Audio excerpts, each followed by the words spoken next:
السلام علیکم ورحمۃ اللہ وبرکاتہ۔ اعوذ باللہ من الشیطان الرجیم، بسم اللہ الرحمن الرحیم، رب زدنی علما۔ اللہ کا ذکر تو سب سے بڑی چیز ہے۔ سورۃ العنکبوت آیت نمبر 45 میں اللہ تبارک تعالیٰ فرماتے ہیں، جنت کے خزانوں میں سے ایک خزانہ ہے، لا حول ولا قوت الا باللہ۔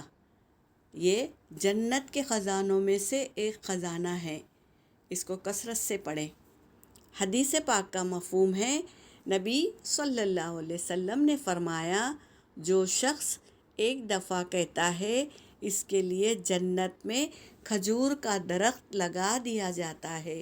سبحان اللہ العظیم و بحمدہ۔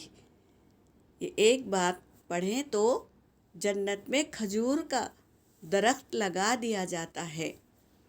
اور ایک حدیث پاک کا مفہوم ہے کہ رسول صلی اللہ علیہ وسلم نے فرمایا، جو شخص دن میں 100 مرتبہ کہے اس کے گناہ سمندر کے جھاگ کے برابر ہو تو بھی معاف ہو جاتے ہیں۔ سبحان اللہ، سبحان اللہ و بحمدہ۔ سمندر سے کے جھاگ کے برابر بھی گناہ ہو تو اسے بھی معاف فرما دیتے ہیں۔ نبی صلی اللہ علیہ وسلم نے فرمایا، حدیث پاک کا مفہوم ہے، نبی صلی اللہ علیہ وسلم نے فرمایا، 4 کلمات اللہ تعالیٰ کے ہاں سب سے زیادہ محبوب ہے۔ کیا ہے وہ؟ سبحان اللہ والحمد للہ ولا الہ الا اللہ واللہ اکبر۔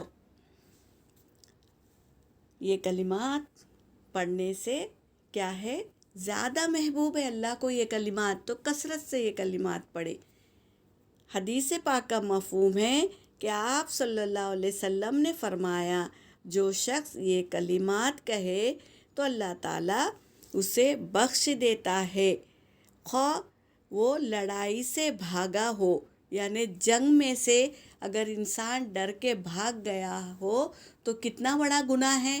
اگر وہ جنگ سے بھاگا ہوگا تو بھی یہ کلمات پڑھے تو اللہ تبارک تعالیٰ کیا کرتے ہیں؟ بخش دیتے ہیں۔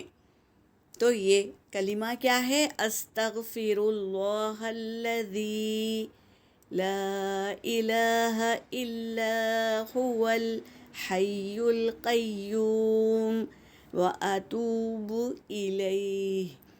ہمیں یہ کلمات یاد رہتے ہیں لیکن شیطان ہمیں بھلا دیتا ہے۔ آسان کلمات ہے، اس کو پڑھیں گے اور اللہ سے مغفرت طلب کریں گے اور اللہ تبارک تعالیٰ بخش دیتے ہیں۔ اللہ کو محبوب ہے تو ہم کثرت سے یہ کلمات پڑھیں گے۔ یہاں پر میرا سبق ہو گیا۔ وآخر دعوانا ان الحمد للہ رب العالمین۔